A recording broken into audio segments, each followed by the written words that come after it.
अगर आपका बच्चा मुसलसल भाग-दौड़ में है, बेचैन है,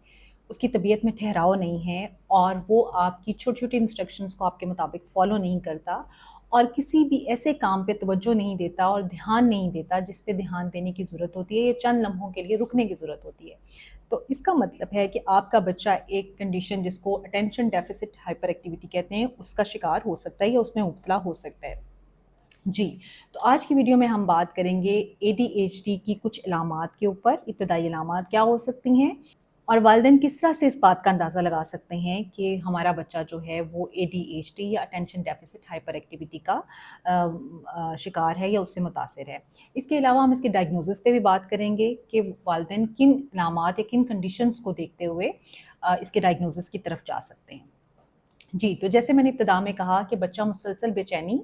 और एक हलचल की हालत में है। यानी वो तमाम एक्टिविटीज़ भी छोटी-छोटी एक्टिविटीज़ जिन पे कि बच्चे को ठहरना चाहिए और कुछ वक़्त सुकून से बैठना चाहिए, बच्चा वो एक्टिविटीज़ भी सुकून से नहीं कर पा रहा। देखिए वैसे तो आम तौर पे बच्चों की नेचर ये होती है, हम ये कहते हैं कि kids are just like monkeys कि ऑल द टाइम जंप्स कर रहे हैं और वो अगर इन एक्टिविटीज़ में है तो हम समझते हैं कि बच्चा हेल्दी है और अपनी एक्टिविटीज़ को, फ़िज़िकल एक्टिविटीज़ को भी अच्छे तरीके से परफ़ॉर्म कर रहा है। लेकिन अगर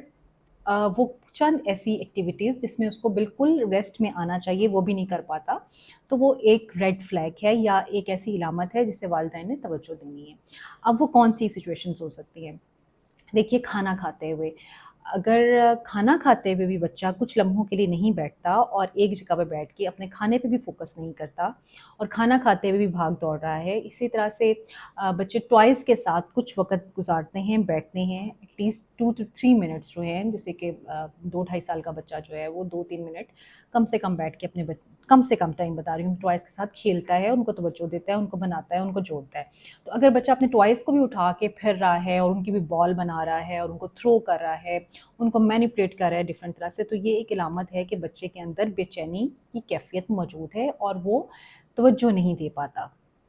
इसी तरह से जैसे मोबाइल देखना बच्चों का बहुत इंटरेस्टिंग एरिया होता है। यानी आम तौर पे जब आप बच्चे को मोबाइल पकड़ाते हैं, कोई भी स्क्रीन होती है, कोई भी टाइम होता है ऐसा, मैं एक मैक्सिमम ये एक्सट्रीम सिचुएशन बता रही हूँ, तो बच्चों के लिए इंतहाई अट्रैक्टिव होती है। वो उसको तवज्जो से बैठ के कुछ लम्हों के लिए देखते हैं और एन्जॉय करते हैं।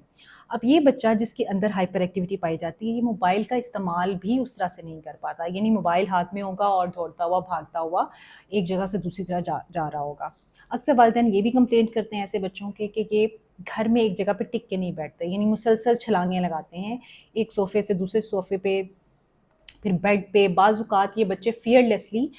एक्ट कर रहे होते हैं। फ़ियरलेसली एक्ट करने का मतलब ये है कि जैसे स्टेयर्स के ऊपर बिल्कुल बेध्यानी से चढ़ना, रेलिंग्स के ऊपर चलना, बेड की जो साइड्स होती हैं, पेरेंट्स बताते हैं कि उसके ऊपर चलते हैं बेखौफ़ होके कि हम नीचे गिर सकते हैं या हमें चोट लग सकती है। और इसी तरह से ये बहुत ज़्यादा तवज्जो भी नहीं दे पाते। तो अब आपने, एक तो ये मैंने इब्तिदाई इलामात बता दी, अब आपने ये भी ध्यान रखना है कि जैसे मैंने कहा अटेंशन डेफ़िसिट हाइपर एक्टिविटी, यानी ये दोनों इलामात का मौजूद होना उसके अंदर ज़रूरी है। यानी अटेंशन का डेफ़िसिट होना, यानी तवज्जो की कमी होना, और हाइपर एक्टिविटी का ज़्यादा होना, यानी एक्टिविटी को मामूल से ज़्यादा होना। इन बच्चों के अंदर अगर ये दोनों चीज़ों का कॉम्बिनेशन होता है तो हम ये फिर कंसिडर करते हैं कि इस बच्चे के साथ एडीएचडी का मसला हो सकता है। अब जब डॉक्टर के पास जाते हैं और वो डायग्नोज़ करता है तो वो चंद बातों का ख़्याल रखता है। कोई भी मामूली माहौल में तब्दीली जो है बच्चे को मुतासिर कर सकती है। लेकिन अगर ये तब्दीली की वजह से नहीं है और बच्चा मुसलसल 6 महीने से इस तरह की सिचुएशन में है, यानी ये 6 महीने मुसलसल आप उसके अंदर यही जो है रवैया देख रहे हैं और आपकी जो मुख्तलिफ़ होम रेमेडीज़ होती हैं, यानी वालिदैन मुख्तलिफ़ तरीके इस्तेमाल करते हैं, प्यार से, डाँट के, थोड़ा-सा या माहौल बदल के, तब्दील करके,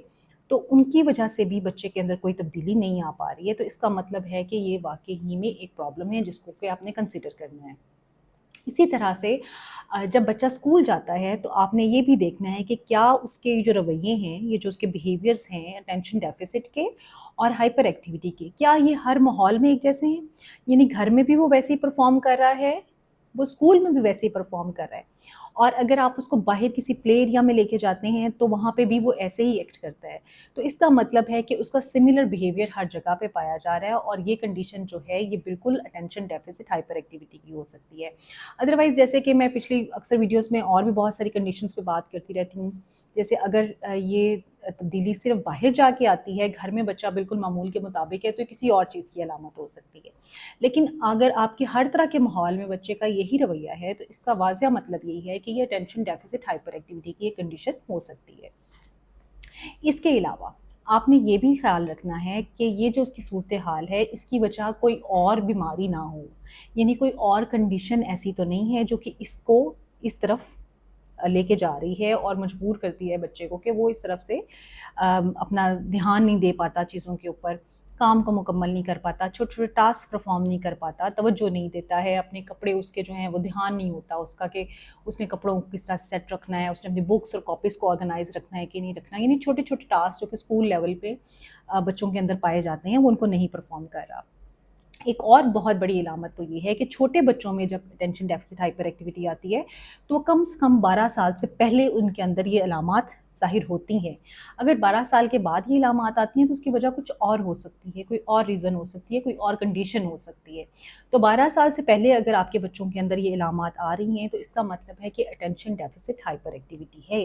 اور آپ نے اس کو توجہ دینی ہے۔ والدین سے گزارش ہے میری کہ وہ جتنا جلدی ہو سکے اپنے بچوں کی اس